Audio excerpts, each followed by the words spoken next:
a young university graduate coming out of university, have a really great idea, but where do they start? It's very difficult to start, right? Because to have a successful business, you need to engage with banks, you need to engage with investors, you need to know what kind of business support you can get.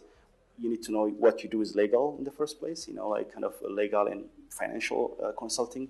So there is a need for, one-stop shop place for people to get all this information and then like leapfrog that challenge of like, spending a lot of time in the market and spending a lot of money to penetrate into the market. So this kind of spaces like ICEAddis really help people to get all these different kind of pieces together and then help them to advance, without too much effort and connection. So that's actually what we are trying to connect within the young people in this community. Yeah, so far, like we supported around 25 startups. Most of them are still in business. So I can give you like a lot of examples from the startups, what kind of projects they are working on, and also like some of the projects where we were working on. So for instance, I mean, most people know about Makina.net. It's a successful like online business. It was listed by the Economist magazine in 2014, the second most advanced or profitable startup in Ethiopia. So what they do is like completely cut out the middleman when you buy and sell cars, and that really creates a huge democratization of prices. So you see how much the car costs and like kind of balancing the whole industry, which is a heavy industry, as you can imagine. The cars are very expensive. But if you're looking, for instance, Hamsalomi, like what they are actually like analytical and ERP software company. So they are right now, for instance, like implementing their software in Tukur Ambassa Hospital, Black Lion Hospital. So they actually Black Lion Hospital using to schedule their operation systems and nursing systems and all these things, which is extremely helpful, right? They also like work on connecting restaurants or connecting hotels. So there is a huge potential in this regard. I mean, there are many startups related to this one, really focusing on technology, but helping to solve the local problems. But we also have like other various projects, like I already mentioned in Innovation Islam, but also like the Creative Futures, for instance. This is a project we are working on with British Council and Goethe Institute, looking into the very aspiring creative people in the industry, like from film, from photography, fashion, and all, and they bring in their skills and then connect them to the market. So the whole idea is, like there are many creative people, but also there are people who have money. How do we make sure that like they connect and invest and advance the technology in this regard? So there's a couple of different other projects also we are engaging. But the central point is always like we're focusing on tech-related things and also focusing on local talent. So this is our main value proposition. We believe that like local challenges actually have already local solutions if we're really looking and supporting these initiatives.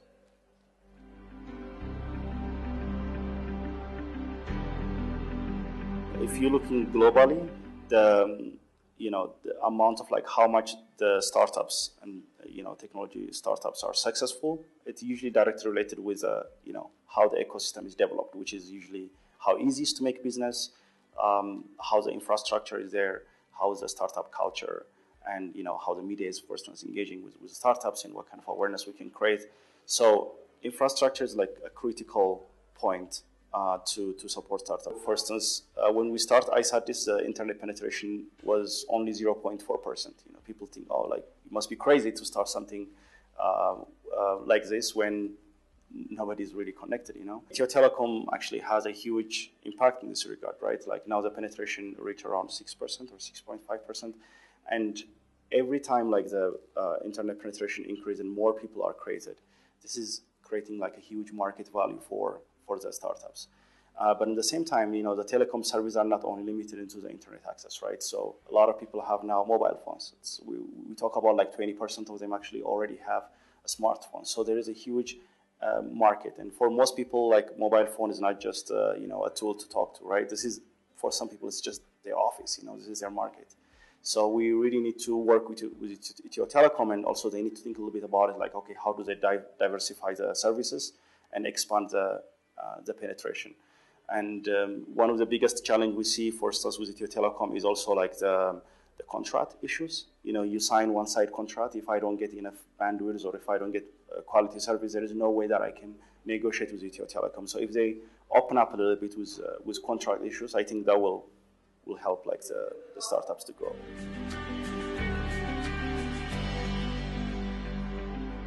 5-6 years ago, like when we're like very young and starting, there is, you know, I mean, if you're looking into The Economist magazine, for instance, in very early 2000s, they have a picture of a child carrying a gun, and they say this is a hopeless continent.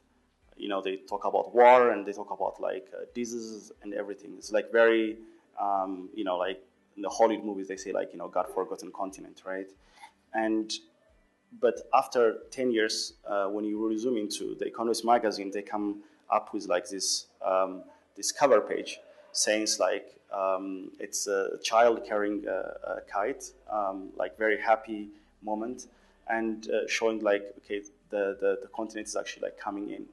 And we're looking into like, okay, what happened in the last 10 years? Why The Economist magazine changed their mind from, you know, a hopeless continent to like, you know, very aspiring continent? Is like, you know, one is like the mobile penetration is like getting high. So there are more people connected with mobile phone, you know, completely like forgetting the landline connections. And second, there are many hubs like ICEAddis pop up into the community. So they really inspire people to take over. And instead of like, you know, talking, they can actually be doers. So that's why actually like I'm a very huge, like the new narrative of African aspect that like, you know, this is a time for Africa. That we really like can progress with our work. And if you're looking into the continent, there is a general stability, political stability, and there is a democracy is like coming into the scene. So that's really positive. And I believe like Ethiopia is, as you know, the headquarter of political headquarter of Africa. We believe that like that Ethiopia is also catching up with that. So there is a lot of positive energy in this regard. And economy is developed very well, and Ethiopia produced like more millionaires than any other African countries in the last years. So there is a huge, like, you know, developments going on in the country. I think that will drive, again, the positive aspect of these narratives that we are talking. And as technology experts here, like we're usually looking into, okay, what's come next, right? We make sure that we catch up with the world.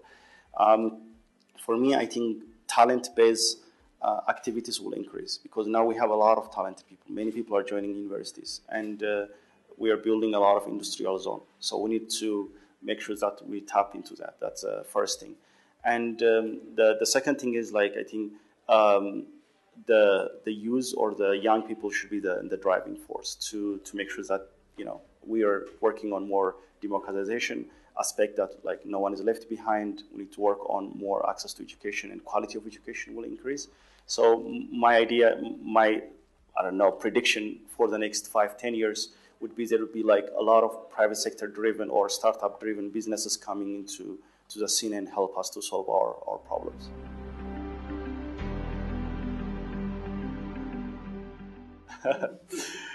I am Android person. I mean, I believe in very open kind of software aspect. So when I was actually working, when I graduated in the university, I work with Linux and open source kind of activities. And I believe like Google is like more open than Apple in many aspects. And if you're looking into the Android market, most of the applications are also free. So people are really trying to find a business model around free applications. But in iOS, usually that's not the case. So, and also there is a hardware challenge, right? Like you can only use iOS on Apple products, but if it's Android, and then you have plenty of options. You can use a Nexus phone, you can use Samsung, and then you can have a huge advantage on that.